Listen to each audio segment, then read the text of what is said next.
Charlie Hunnam isn't the same man you remember from Sons of Anarchy when he walked onto the set of Netflix's Monster. People barely recognized him, pale, hollow-eyed, and 30 pounds lighter. But that transformation wasn't for a fashion statement. It was to step inside the mind of one of America's most disturbing figures, Ed Gein. Yes, that Ed Gein, the man whose twisted crimes inspired Psycho, the Texas Chainsaw Massacre, and Silence of the Lambs.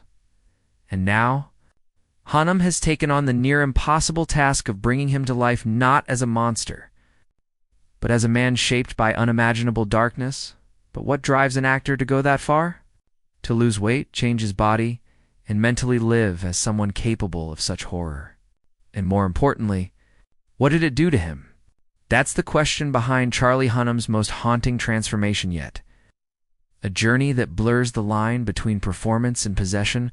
Losing 30 pounds might sound like a statistic, but for Charlie Hunnam, it was a full-body surrender. He didn't just slim down. He stripped himself of comfort, strength, and vanity. To become Ed Gein, he had to erase the healthy, confident image people associate with him and rebuild himself into someone fragile, withdrawn, and half-starved by isolation. In interviews, Hunnam described Gein as a very skinny, malnourished type of guy, someone whose physical weakness mirrored his emotional decay. So Hunnam went method, changing his diet, draining the color from his face, and reshaping the way he carried himself. The swagger and presence he was known for disappeared. Every movement became slower, smaller, almost uncertain. It wasn't just about looking thin, it was about feeling hollow. That meant not only weight loss but sleep deprivation, posture training, and voice conditioning to make his body language echo Gein's instability. He let his shoulders collapse inward, his breathing become shallow, his energy fade on purpose. The transformation was brutal, but it was necessary. Because for Hunnam, authenticity was everything. He didn't want to play a caricature of a killer. He wanted viewers to see the man behind the horror. And that meant starting with the physical shell before breaking into the psychological core. But losing weight was only the first step. What came next pushed him even deeper into the unsettling question of why Ed Gein became who he was. Most actors would have stopped at the physical transformation, the gaunt look, at the hollow eyes, the frail frame. But Charlie Hunnam wasn't interested in playing Ed Gein as a monster for shock value. He wanted to understand why someone would descend into that level of darkness in the first place, in his own words. Hunnam said, "We were much more interested in why Ed did what he did, rather than exploring what he did." That distinction became the soul of his performance. Because the gruesome details, the crimes, the headlines, the horror, everyone already knew them. The real challenge was to find the human being still buried somewhere beneath all that madness. So Hunnam went inward. He studied Gein's isolation, his upbringing, his lack of social grounding. He realized Gein had grown up in a vacuum, no sense of what normal behavior even looked like. His mother's control, his father's absence, his loneliness, they created a man who didn't know how to exist in the world. Instead of judging him, Hunnam tried to understand him. He explored the sadness, the fear, the confusion, emotions most people overlook when they think of serial killers. To Hunnam, it wasn't about excusing Gein's actions, but about holding up a mirror to a kind of brokenness that society rarely talks about. This wasn't a comfortable process. Diving into that mental space meant confronting ideas most people run from. But for Hunnam, that discomfort was part of the truth, because the closer he got to understanding Gein's fractured mind, the more he began to realize that even in the darkest corners of humanity, there's still a trace of something painfully human. But the heart of Gein's unraveling didn't just come from isolation. It began long before. In the twisted relationship that defined his entire life, his mother, every darkness has an origin. And for Ed Gein, it began at home with his mother. She wasn't just a presence in his life. She was the entire world he knew. And that world was cruel, controlling, and poisoned by resentment. Hunnam explained that Gein's mother told him every day of his life that she hated him because he wasn't born the girl she always wanted. Imagine hearing that as a child. The only voice that ever spoke to you, telling you that your very existence was a mistake. For Gein, that rejection didn't fade. It carved itself into his identity. Hunnam saw this not as a single wound, but as the defining fracture of Gein's personality. It was the reason he never developed a stable sense of self. Instead, he spent his entire life trying to become what his mother wanted: soft-spoken, obedient, and disturbingly feminine. That's where the psychological line between identity and obsession began to blur. When she died, Gein didn't just lose a parent. He lost the only person who gave his life structure, even if that structure was built on cruelty.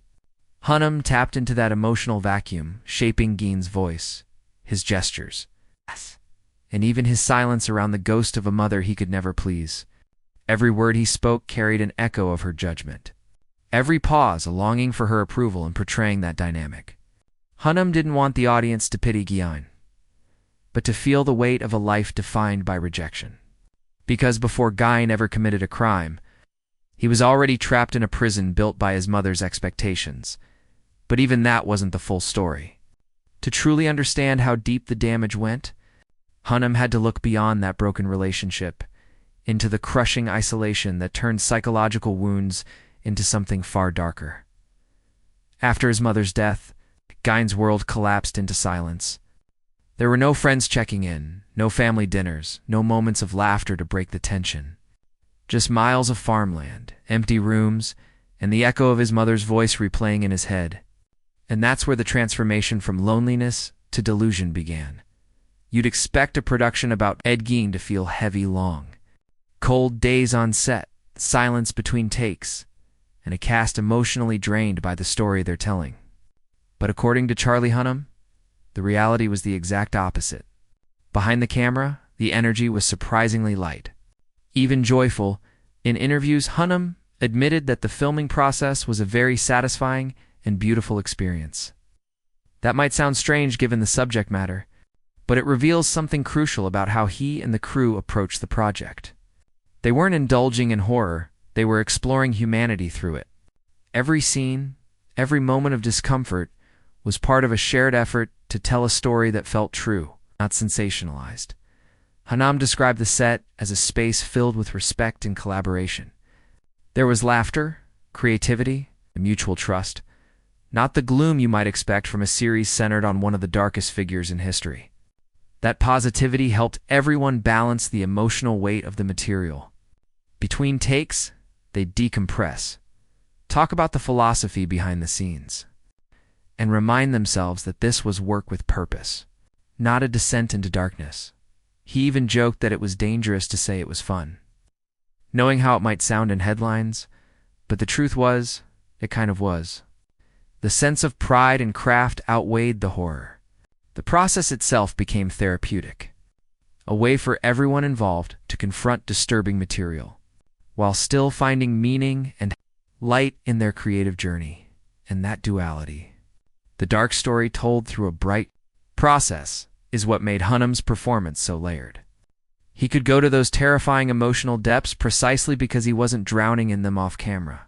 The contrast kept him grounded, sharp, and deeply connected to the truth of the story. But there was still one final challenge left: embodying Gein completely.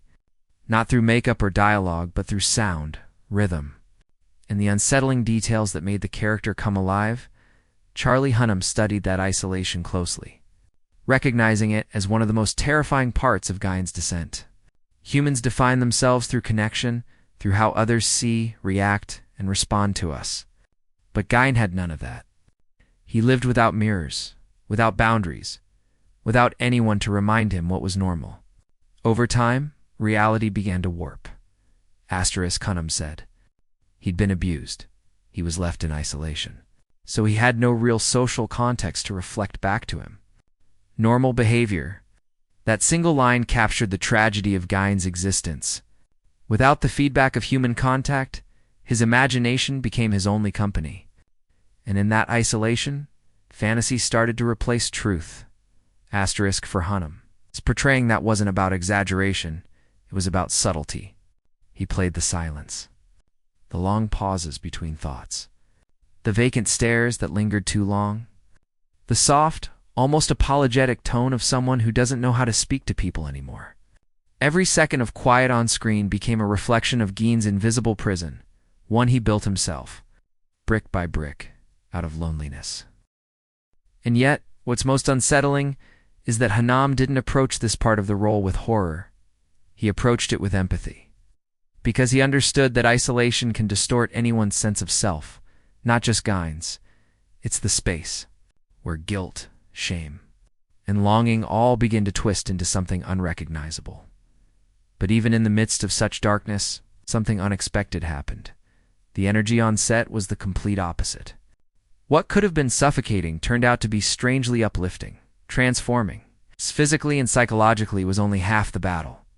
To truly become Ed Gein, Charlie Hunnam had to inhabit him in every gesture, every sound, every pause. Between words, it wasn't enough to look like Gein. He had to move like him, think like him, and even speak like him.